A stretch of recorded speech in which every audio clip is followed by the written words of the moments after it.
Je m'appelle Bruno Girbeau, j'ai 51 ans. J'ai travaillé avec Disney à partir de 2004 et je suis conservateur de musée.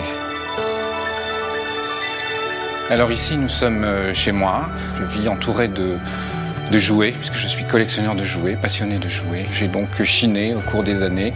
Je ne joue pas avec mes jouets, je les essaie parfois pour voir s'ils fonctionnent.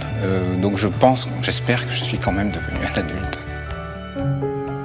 J'ai commencé une carrière de conservateur de musée plutôt classique. J'ai longtemps été conservateur au musée d'Orsay, par exemple, sur des domaines qui sont d'ailleurs ceux de ma discipline, l'histoire de l'architecture. Et puis avec l'âge, passé la quarantaine, j'ai commencé à me dire que peut-être il fallait que j'aille vers les sujets qui me plaisaient vraiment profondément. Je pensais qu'on pouvait, à partir du jouet, à partir du dessin animé, on pouvait parler sérieusement de ces objets sans ennuyer pour autant.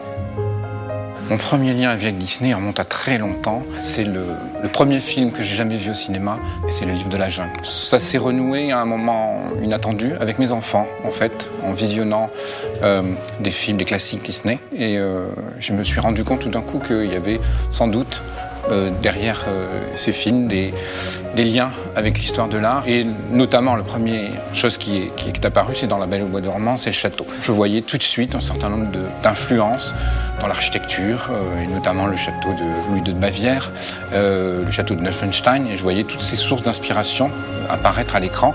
Et là, effectivement, est née l'idée de faire une exposition. Faire entrer Mickey au Grand Palais, c'est un défi. En effet, j'ai rencontré un certain nombre de réticences. Le monde de la culture était a priori opposé à Disney. On s'en souvient, notamment à la création de Disneyland Paris, il y a 20 ans, sur le motif que Disney représentait le modèle de la culture américaine de masse. C'est une sorte de Tchernobyl culturel. C'est dire comment, dans ce milieu intellectuel, l'image de Disney est restée très longtemps mauvaise. Lorsque ce projet a été présenté aux États-Unis, d'ailleurs directement au PDG, qui à l'époque était Michael Eisner, il a donné carte blanche pour l'accès à ces documents. Et donc on a pu chercher au milieu des 70 millions de documents et de dessins originaux. Et on y a passé d'ailleurs plusieurs semaines. Et ça a été un bonheur absolument extraordinaire. Et aussi une émotion très très grande de pouvoir approcher ces dessins de près. Il apparaissait qu'il s'agissait vraiment de chefs-d'œuvre. Ces dessins étaient vraiment à la hauteur de ce que j'attendais, de ce que j'espérais.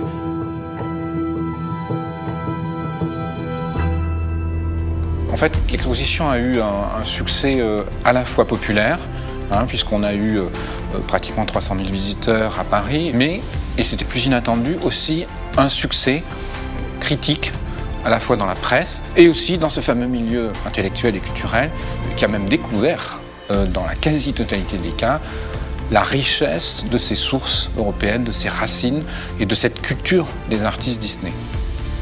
La personne de Walt Disney est vraiment important. Je pense que c'est quelqu'un qui mériterait d'ailleurs un jour d'avoir une grande monographie, mais en tant qu'artiste, y compris au Grand Palais.